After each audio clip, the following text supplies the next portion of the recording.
Hey man, hey man, hey man, hey man, hey. Happy to be here with you all. Today is going to be a quick little pod. I just want to give y'all some of my thoughts on the finals, just a couple of little things on the first two games. We're going to kind of key in on game 2. I'm going to key in on a couple of things that I picked up yesterday because I actually took some notes. And I've not been taking notes as much as I normally do because I've just been watching games a little bit differently. Not gonna lie to you, not been here to give y'all the most in-depth, breakdown of the game, but kind of talk about storylines and hit some of the wave tops.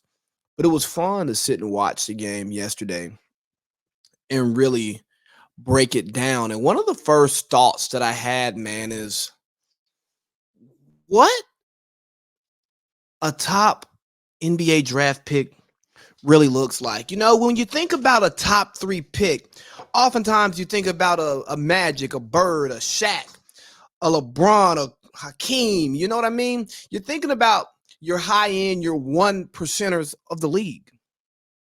But oftentimes a top pick looks like Marvin Bagley, Sam Bowie, Markelle Fultz,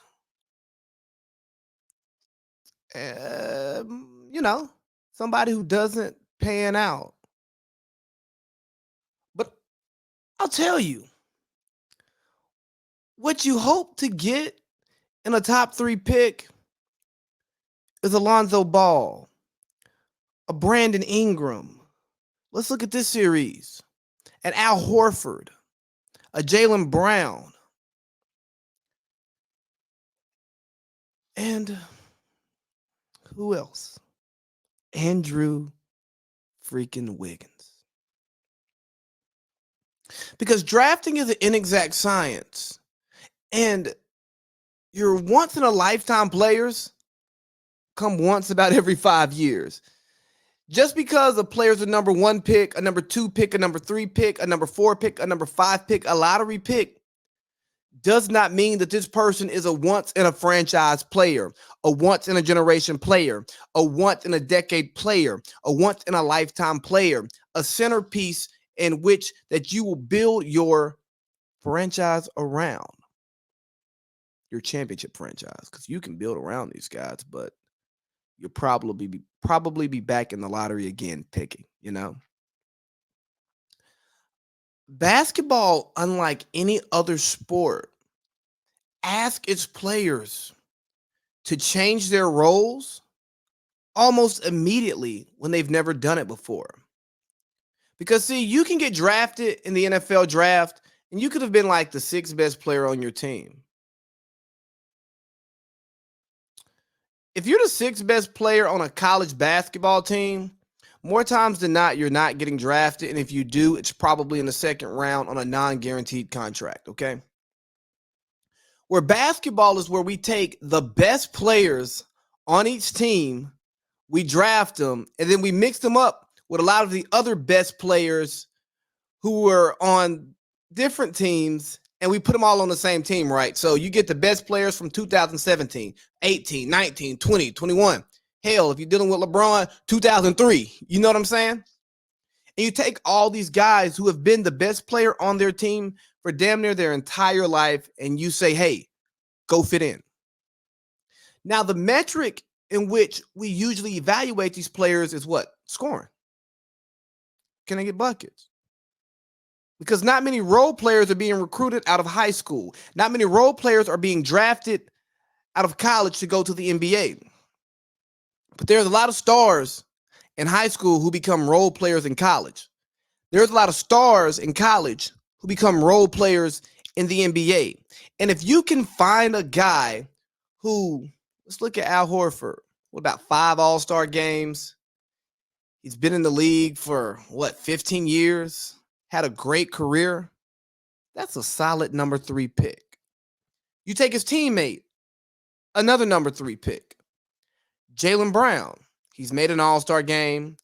Now he's a 20-point per game guy. He's usually a good 4th quarter scorer. He can play defense. He can shoot the 3. He can get to the basket. You go, I don't know if I'm building my team around him. I don't know if I'm winning a championship with him as my best player.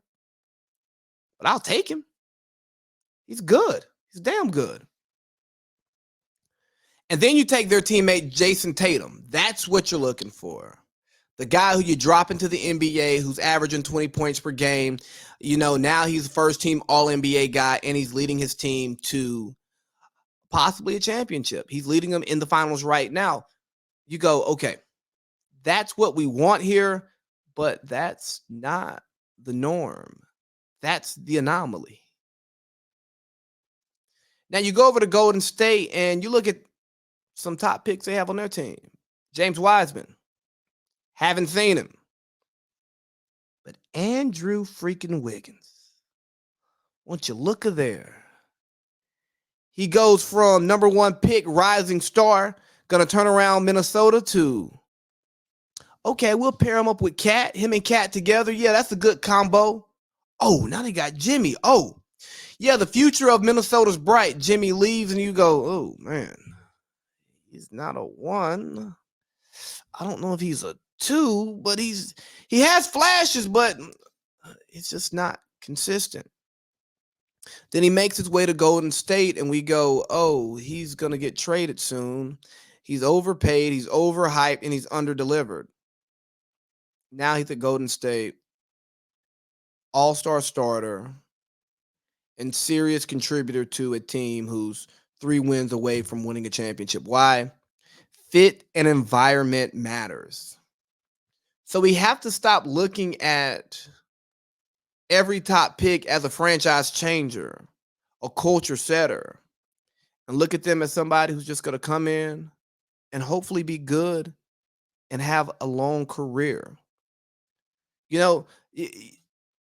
Rarely do you see a 20-year-old, a 21-year-old, a 22-year-old change a franchise like you saw LeBron do, like you saw Ja Morant do, even like you saw Kevin Durant do in Oklahoma City with a lot of help.